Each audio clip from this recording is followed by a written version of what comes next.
नमस्कार दोस्तों आज दिल्ली के अरुण जेटली स्टेडियम में इंडिया और इंडीज के बीच दूसरे टेस्ट मैच का दूसरा दिन खेला गया, जहां पहले भारत के बल्लेबाजों ने इंडीज की टीम की जमकर धुलाई की और उसके बाद में दिन के अंतिम कुछ ओवरों में भारतीय गेंदबाजों ने वेस्ट इंडीज को घुटने टेकने पर मजबूर कर दिया। तो ऐसे में आज हम आपको इस वीडियो में बताएंगे इंडिया और वेस्ट इंडीज के दूसरे टेस्ट के दूसरे दिन का पूरा रोमांचक हाइलाइट्स।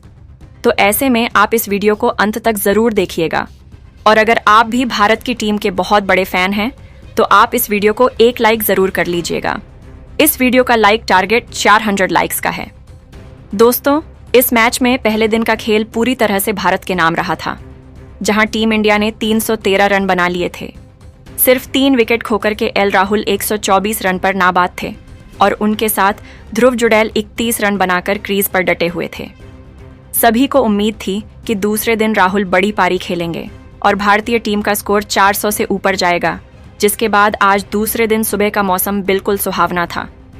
हल्की धूप और पिच पर थोड़ा सा नमी का असर, जैसे ही दोनों बल्लेबाज इस मैदान पर उतरे, दर्शकों के बीच जबरदस्त उत्साह देखने को मिला। एल राहुल के हर कदम पर स्टेडियम में तालियों की गूंज सुनाई दे रही थी। राहुल ने शुरुआत से ही अपने अंदाज में बल्लेबाजी की। क्लास, टाइमिंग और एलिगेंस से भरपूर हर शॉट देखने लायक था। कभी कवर ड्राइव, कभी स्ट्रेट ड्राइव और कभी स्क्वायर कट। गेंदबाजों के पास कोई जवाब नहीं था। वहीं दूसरी ओर ध्रुव जुड़ैल ने शुरुआत में काफी संयम से बल्लेबाजी की। वो गेंद को ध्यान से खेल रहे थे, ज्यादा जोखिम नहीं ले रहे थे और सिंगल डबल के सहारे स्ट्राइक रोटेट कर रहे थे। राहुल स्ट्राइक पर आते तो रन अपने आप निकलते चले जाते। धीरे धीरे भारत का स्कोर 350 के पार पहुंच गया और राहुल ने अपना 150 रन का आंकड़ा भी पार कर लिया। अब लगने लगा था कि आज दिल्ली में क्रिकेट प्रेमियों को एक शानदार दोहरा शतक देखने को मिलेगा। राहुल की बल्लेबाजी उस समय किसी क्लासिक टेस्ट क्रिकेट की मिसाल बन गई थी। वो गेंद को बस टच कर रहे थे और गेंद बाउंड्री तक जा रही थी। हर शॉट के बाद दर्शक खड़े होकर ताली बजा रहे थे। लेकिन जैसा कि क्रिकेट में अक्सर होता है, जब सब कुछ परफेक्ट लगने लगता है तभी कुछ अनपेक्षित हो जाता है। वेस्ट इंडीज के स्पिनर जुमेल वॉरकान ने शानदार गेंदबाजी करते हुए राहुल को कवर पर कैच आउट करा दी। राहुल ने एक बेहतरीन 154 रन की पारी खेली, जिसमें 16 चौके और एक शामिल था। पूरा स्टेडियम खड़ा होकर उन्हें सलामी दे रहा था। राहुल के इस पारी ने भारत की नींव को इतना मजबूत कर दिया था कि अब बाकी बल्लेबाज खुलकर खेल सकते थे। राहुल के आउट होने के बाद मैदान पर आए रविंद्र जडेजा और उनके आते ही माहौल बदल गया। वह मैदान पर आए और शुरू से ही इंटेंट दिखाया कि आज वह रुकने वाले नहीं हैं। दूसरी ओर ध्रुव जुड़ैल ने भी राहुल के आउट होने के बाद अपने गियर बदल दिए। जो बल्लेबाज पहले धीरे धीरे रन बना रहे थे, उन्होंने अब ताबड़तोड़ अंदाज में खेलना शुरू किया। जुड़ैल ने अपने शानदार शॉट से सबका दिल जीत लिया। उनके बैट से एक निकलते ही उन्होंने अपनी अर्धशतकीय पारी पूरी की। दर्शक खड़े होकर उनका स्वागत कर रहे थे। यह जुड़ैल की टेस्ट करियर की शायद सबसे यादगार पारियों में से एक थी। क्लास, कॉन्फिडेंस और कैरेक्टर से भरी हुई। अब जुड़ैल और जडेजा दोनों ने मिलकर भारतीय पारी को आगे बढ़ाना शुरू किया। दोनों के बीच साझेदारी मजबूत होती जा रही थी। हर ओवर में कहीं ना कहीं बाउंड्री देखने को मिल रही थी। कभी जुड़ैल का फुल शॉट, कभी जडेजा का कवर ड्राइव। हर रन के साथ इंडीज की टीम और ज्यादा दबाव में आती जा रही थी। भारत का स्कोर 400 के पार पहुंच गया। वेस्ट इंडीज के गेंदबाजों के चेहरे पर थकान साफ झलक रही थी। कप्तान ने हर संभव कोशिश की। स्पिनर लगाए, पेसर बदले, फील्ड बदली, लेकिन भारतीय बल्लेबाजों ने एक भी मौका नहीं दिया। रविंद्र जडेजा आज बिल्कुल अलग मूड में दिखाई दे रहे थे। आमतौर पर वह शुरुआत में थोड़ा समय लेते हैं, लेकिन आज तो शुरुआत से ही हमला कर दिया। स्पिनर्स की गेंदें जैसे ही थोड़ी सी भी शॉर्ट या फुल हुई, जडेजा ने उसे बाउंड्री के पार भेज दिया। उन्होंने लगातार 3 चौके लगाकर सभी को हैरान कर दिया। जडेजा की बल्लेबाजी देखकर ऐसा लग रहा था जैसे वह किसी वनडे मैच में खेल रहे हों। वह स्पिनरों को कदमों का इस्तेमाल करते हुए लॉन्ग ऑन और डीप मिड विकेट की दिशा में बड़े बड़े शॉट्स खेल रहे थे। कुछ ही देर में उन्होंने सिर्फ 43 गेंदों पर अपनी अर्धशतकीय पारी पूरी कर ली। पूरे ड्रेसिंग रूम में मुस्कान फैल गई, क्योंकि जडेजा का यह आक्रामक रूप देखने को बहुत कम मिलता है। वहीं ध्रुव जुड़ैल भी समझदारी से खेल रहे थे। उन्होंने जोखिम भरे शॉट्स खेलने के बजाय स्ट्राइक रोटेट करने पर ध्यान दिया। दोनों बल्लेबाजों के बीच तालमेल इतना अच्छा था कि फील्डर्स को रन रोकने का कोई मौका नहीं मिल रहा था। सेशन के अंतिम कुछ ओवरों में दोनों ने बेहद समझदारी से बल्लेबाजी की। उन्होंने एक भी गलती नहीं की और वेस्ट इंडीज को कोई अतिरिक्त मौका नहीं दिया। गेंदबाज बार बार लाइन बदलते रहे, लेकिन ना जडेजा फंसे और ना ही चुड़ैल। दोनों ने धैर्य और आक्रामकता का बेहतरीन संतुलन बनाकर खेला और इस तरह दूसरे दिन के पहले सेशन के खत्म होने तक भारत का स्कोर 448 रन हो गया था। सिर्फ 4 विकेट के नुकसान पर ध्रुव जुड़ैल 72 रन बनाकर नाबाद थे। वहीं रविंद्र जडेजा 55 रन पर डटे हुए थे। दोनों के बीच शतकीय साझेदारी अब बस कुछ कदम दूर थी। अब हर किसी को अब उम्मीद थी कि यह साझेदारी भारत को 500 के पार ले जाएगी। दोस्तों, दूसरे दिन का पहला सेशन पूरी तरह से भारत की टीम के नाम रहा। अब अगर अगले सेशन में जडेजा और चुड़ैल इसी तरह बल्लेबाजी करते रहे तो भारत की पारी 700 तक भी जा सकती थी। जिसके बाद दूसरे सेशन की शुरुआत हुई तो पूरे स्टेडियम में बस एक ही उम्मीद थी कि आज इन दोनों बल्लेबाजों के बल्ले से शतक देखने को मिलेंगे। दर्शक सीटों पर बैठे बैठे चिल्ला रहे थे, चुड़ैल शतक मारो, जडेजा दम दिखाओ, और मैदान का माहौल पूरी तरह गरमाया हुआ था। सेशन की शुरुआत में दोनों बल्लेबाजों ने सावधानी से शुरुआत की। जडेजा और चुड़ैल दोनों ने कुछ ओवर तक गेंद को ध्यान से खेला, लेकिन जैसे जैसे गेंद पुरानी होती गई, दोनों का आत्मविश्वास बढ़ता चला गया।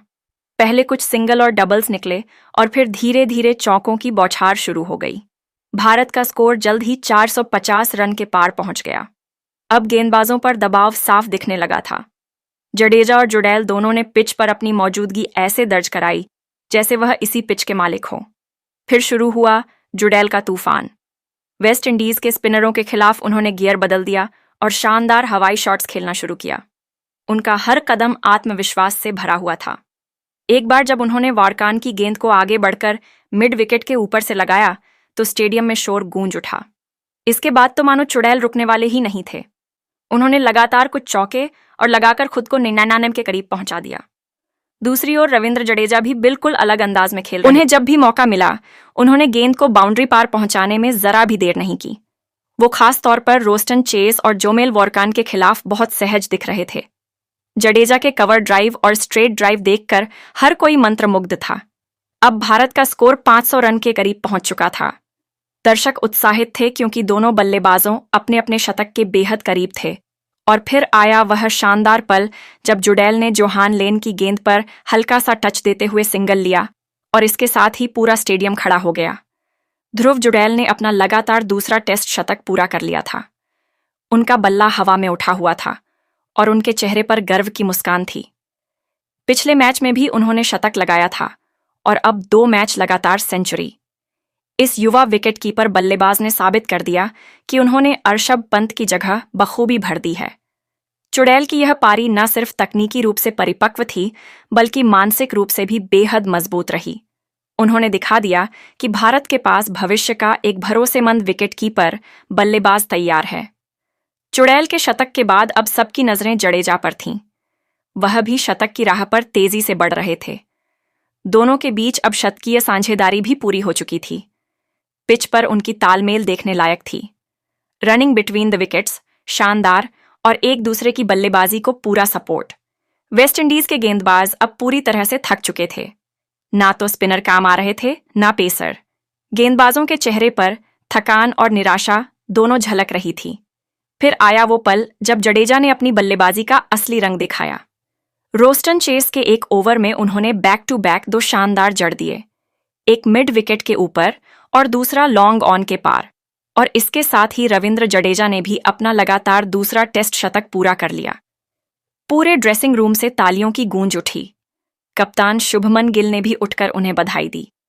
जडेजा ने एक बार फिर से साबित कर दिया कि वह सिर्फ एक गेंदबाज नहीं बल्कि भारत के सबसे भरोसेमंद ऑलराउंडर्स में से एक हैं। उन्होंने यह दिखा दिया कि जब टीम को उनकी जरूरत होती है वह बल्ले से भी उतनी ही मजबूती से जवाब देते हैं। अब भारत का स्कोर 550 रन के पार जा चुका था, लेकिन इन दोनों बल्लेबाजों का मन अभी भरा नहीं था। चुड़ैल और जडेजा दोनों ने एक ही इरादा कर लिया था कि सेशन खत्म होने से पहले भारत को 600 रन के पार पहुंचाना है। उन्होंने रन बनाने की रफ्तार और बढ़ा दी। अब हर ओवर में बाउंड्री देखने को मिल रही थी। जरा के कवर ड्राइव, पुल शॉट और स्वीप, हर दिशा में चौके निकल रहे थे। वहीं जडेजा के बल्ले से की गूंज गूंज रही थी। सेशन के आखिरी कुछ ओवर बचे थे और भारत को 600 रन का आंकड़ा छूने के लिए अभी 28 रन की जरूरत थी। तभी चुड़ैल ने गियर बदल दिया। उन्होंने एक ही ओवर में 4 शानदार जड़ दिए। हर शॉट पिछले से भी ज्यादा दमदार। दर्शक अपनी सीटों से उठ गए।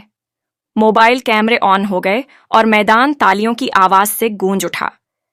इन 4 के साथ ही जुडैल ने न सिर्फ भारत को 600 रन के करीब पहुंचा दिया, बल्कि खुद का 150 रन का आंकड़ा भी पूरा कर लिया।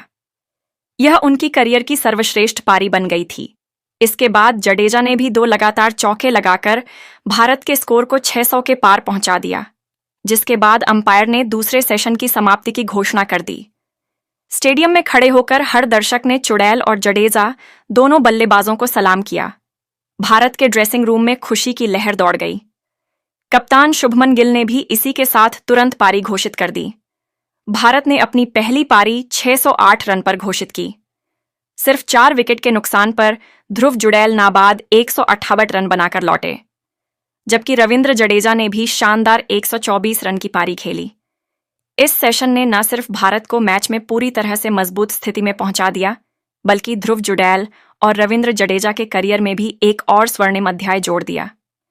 जिसके बाद वेस्ट इंडीज के लिए पारी की शुरुआत करने आए जॉन कैंपबेल और टैग नारायण चंद्रपॉल दोनों के सामने था एक बड़ा चुनौती भरा लक्ष्य। न सिर्फ भारत के विशाल स्कोर का दबाव, बल्कि जसप्रीत बुमराह और मोहम्मद सिराज जैसी धारदार गेंदबाजी का सामना करना। स्टेडियम में माहौल एकदम बिजली सा था। गेंद नई थी, हवा में नमी थी और पिच पर हल्की सी मूवमेंट मिल रही थी, यानी भारतीय गेंदबाजों के लिए बिल्कुल सही हालात। जसप्रीत बुमराह ने पहले ओवर की पहली ही गेंद से अपनी लय पकड़ ली। उनकी गेंदें हवा में स्विंग हो रही थीं, कभी बाहर जाती तो कभी अंदर आती। वहीं दूसरी तरफ मोहम्मद सिराज भी पूरे जोश में थे। वेस्ट इंडीज के दोनों ओपनर शुरुआत में उन्होंने पहले कुछ ओवरों में कोई बड़ा शॉट नहीं खेला, बस सिंगल और डबल्स के सहारे स्कोर को आगे बढ़ाते रहे। भारतीय गेंदबाज भी जानते थे कि एक विकेट मिलते ही खेल का रुख पलट जाएगा, इसीलिए दोनों ने लगातार एक जैसी लाइन और लेंथ पर गेंदबाजी करते हुए बल्लेबाजों को बांध दिया। लगातार मेडन ओवरों ने दबाव बढ़ा दिया था। रन बनाना मुश्किल हो गया था और जैसे जैसे ओवर आगे बढ़ते गए, वैसे वैसे भारतीय गेंदबाजों का आत्मविश्वास बढ़ता गया और आखिरकार वही हुआ जिसका इंतजार था। मोहम्मद सिराज ने वेस्ट इंडीज को पहला झटका दे दिया। उन्होंने जॉन कैंपबेल को एक शानदार आउट स्विंग फेंकी जो हल्का सा बाहर की ओर निकली। कैंपबेल ने बल्ला लगाया, लेकिन गेंद ने किनारा लिया और सीधा विकेटकीपर ध्रुव जुड़ैल के दस्तानों में समा गई। सिराज ने जैसे ही अपील की, अंपायर की उंगली ऊपर उठ गई। आउट। वेस्ट इंडीज को लगा पहला झटका। जॉन कैंपबेल सिर्फ 12 रन बनाकर पवेलियन लौट गए। सिराज के जश्न में पूरा मैदान गूंज उठा। ध्रुव जुड़ैल ने भी शानदार कैच लेकर फिर साबित किया कि वह सिर्फ बल्ले से ही नहीं, बल्कि दस्तानों से भी उतने ही भरोसेमंद हैं। अब क्रीज पर आए टैग नारायण चंद्रपॉल के साथ एलिक एथेनेस, लेकिन भारतीय कप्तान शुभमन गिल जानते थे कि यह सही वक्त है दबाव बढ़ाने का। उन्होंने बुमराह को अटैक पर लगाए रखा और बुमराह ने भी कप्तान का भरोसा पूरी तरह निभाया। 7वें ओवर में बुमराह ने अपनी जादुई गेंदबाजी का नमूना दिखाया। उन्होंने चंद्रपॉल को एक ऐसी गेंद डाली जो पहले बाहर जाती दिखी, लेकिन आखिरी पल में अंदर की ओर आई। बल्लेबाज को समझ ही नहीं आया और उन्होंने बल्ला आगे बढ़ाया। गेंद ने बल्ले का किनारा लिया और फिर से विकेटकीपर चुड़ैल के दस्तानों में भारत को मिला दूसरा झटका और बुमराह ने अपने ट्रेडमार्क अंदाज में हाथ फैलाकर जश्न मनाया। अब वेस्ट इंडीज की टीम मुश्किल में थी। 2 विकेट सिर्फ कुछ ही ओवरों में गिर चुके थे। स्कोर बोर्ड पर मुश्किल से 20 रन थे और दोनों ओपनर्स वापस पवेलियन में। अब क्रीज पर आए ब्रैंडन किंग और उनके साथ एलिक एथेनेस ने पारी को संभालने की कोशिश की। दोनों बल्लेबाजों ने थोड़ी समझदारी से खेलना शुरू किया। उन्होंने भारतीय गेंदबाजों की रफ्तार और मूवमेंट को झेलते हुए सिंगल डबल निकालने की कोशिश की। धीरे धीरे स्कोर आगे बढ़ता गया। दोनों ने मिलकर वेस्ट इंडीज का स्कोर 50 रन के पार पहुंचा दिया, लेकिन रन बहुत धीमी गति से आ रहे थे क्योंकि भारत के गेंदबाज हर ओवर में दबाव बना रहे थे। बुमराह और सिराज के बाद शुभमन गिल ने गेंद जडेजा को थमाई और फिर शुरू हुआ स्पिन का जादू। रविंद्र जडेजा ने आते ही अपने क्लास का प्रदर्शन किया। वह हर गेंद पर बल्लेबाजों को सोचने पर मजबूर कर रहे थे। उनकी गेंदें टर्न भी ले रही थीं और सीधी भी जा रही थीं। ब्रैंडन किंग, जो अब तक कुछ सेट लग रहे थे, जडेजा की एक गेंद पर चकमा खा गए। गेंद हल्की सी टर्न हुई, बल्ले का किनारा लगा और स्लिप में खड़े केएल राहुल ने शानदार कैच पकड़ लिया। वेस्टइंडीज को लगा तीसरा झटका। ब्रैंडन किंग 25 रन बनाकर आउट हुए। अब स्कोर बोर्ड पर 71 रन थे। 3 विकेट के नुकसान पर एलिक एथेनिक्स हालांकि डटे रहे। उन्होंने धैर्यपूर्वक बल्लेबाजी जारी रखी और दिन का खेल खत्म होने तक नाबाद रहे। दिन के अंत में वेस्ट इंडीज का स्कोर था 71 रन 3 विकेट के नुकसान पर। अब भी वेस्ट इंडीज की टीम भारत से 537 रन पीछे थी। बाकी भारत के गेंदबाजों ने एक बार फिर साबित कर दिया कि वो किसी भी पिच पर अपनी सटीक लाइन और लेंथ से विपक्षी टीम को परेशान कर सकते हैं। तो दोस्तों, आपके हिसाब से आज टीम इंडिया के इस कमाल के प्रदर्शन का हीरो कौन था? अपनी राय कमेंट में जरूर बताइएगा और ऐसी रोमांचक पीके मैच न्यूज़ 45 के लिए हमारे चैनल को सब्सक्राइब करना बिल्कुल भी मत भूलिए। धन्यवाद।